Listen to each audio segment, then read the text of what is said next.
Hello, this is Mr. Brooks and welcome to Lesson 6.5, Trapezoids and Kites. In this lesson, we're going to verify and use properties of kites. The first thing we have to know for Lesson 6.5 are parts of a trapezoid. The bases of the trapezoid are your parallel sides. So segment BC is one base and segment AD is your other base. Again, your bases are your parallel sides. Your legs are your non-parallel sides. So AB would be one leg for this trapezoid, and CD is another leg. Now your base angles. You have two pair of base angles in a trapezoid. Base angles share a base.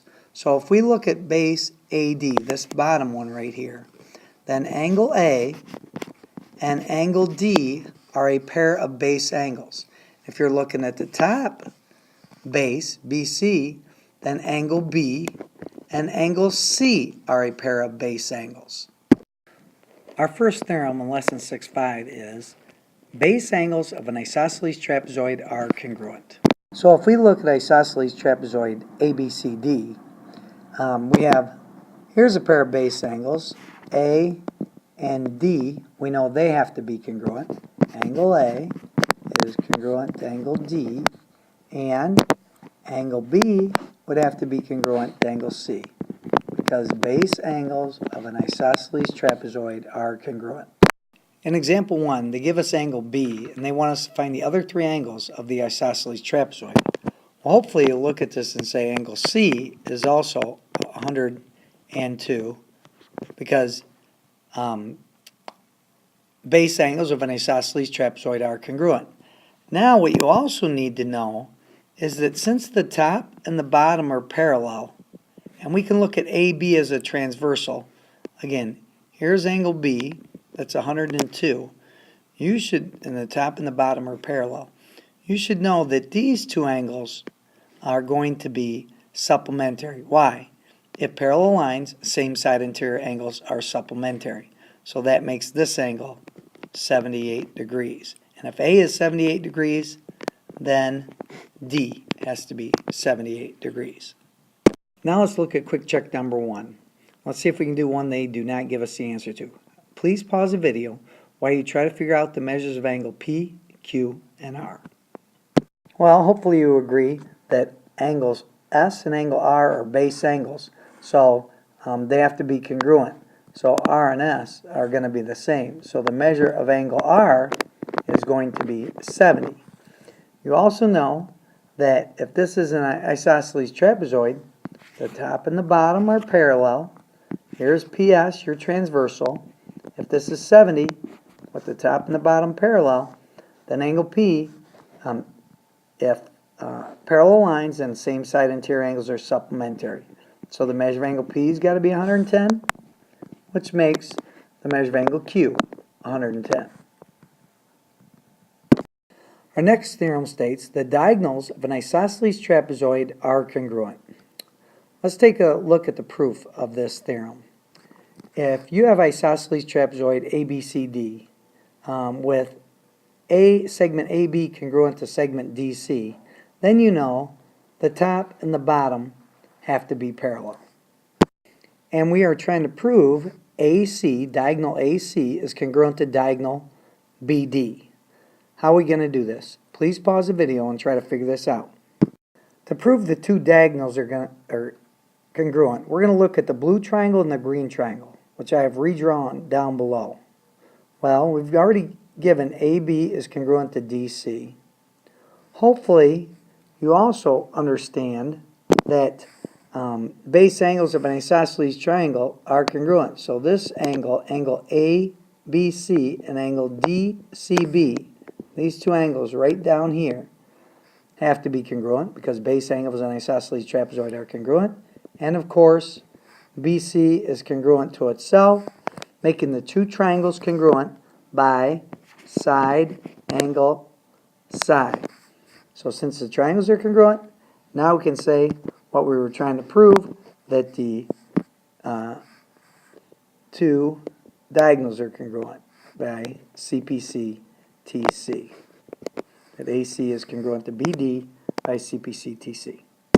Our final theorem in lesson 6.5 states the diagonals of a kite are perpendicular. Let's take a look at the proof of this theorem. All right, we're given kite RSTW, and we've got TS congruent to TW, and RS congruent to RW. So we know it's kite because we have two pair of adjacent sides congruent, opposite sides not congruent. We're trying to prove the diagonals are perpendicular. Well, since we know T is the same distance from S as it is from W, T has to be on the perpendicular bisector of SW, and R is the same distance from S as it is from W, so R has to be on the perpendicular bisector of segment SW, meaning segment TR is the perpendicular bisector of segment SW because of the perpendicular bisector theorem. We also just showed that segment SW is congruent to segment WZ because we said not only are these perpendicular, all right, they're also bisecting, cutting it into two equal halves. That TR bisects SW. Now let's see if we can figure out example 3. We're given a kite and asked to find the measures of angles 1, 2, and 3. Well, we know the diagonals of a kite are perpendicular. So right away, we should know the measure of angle 1 to be 90 degrees. Well, three angles of a triangle have to add up to 180. So if the angle up here is 32 degrees, and this is 90 degrees, you can add those two up and subtract them from 180 to get the measure of angle 2, which would then be 58 degrees. And last, measure of angle 3, we can get from this top two triangles of the kite. Since angle 1 is a right angle, we also know that this angle over here has got to be a right angle. And we've got our hypotenuse congruent, and we can say we got a pair of legs congruent. So by HL, these two triangles are congruent. So if this angle right here is 32 degrees, then this angle right here has to be 32 degrees by CPC-TC. Now let's try one they don't give us the answer to. Quick check number 3. Please pause the video while you try to figure out the measures of angles 1, 2, and 3. Well, as we said before, the diagonals of a kite are perpendicular. So right away, hopefully you know, the measure of angle 1 is going to be 90 degrees. That these have to be right angles. Why? The diagonals of a kite are perpendicular.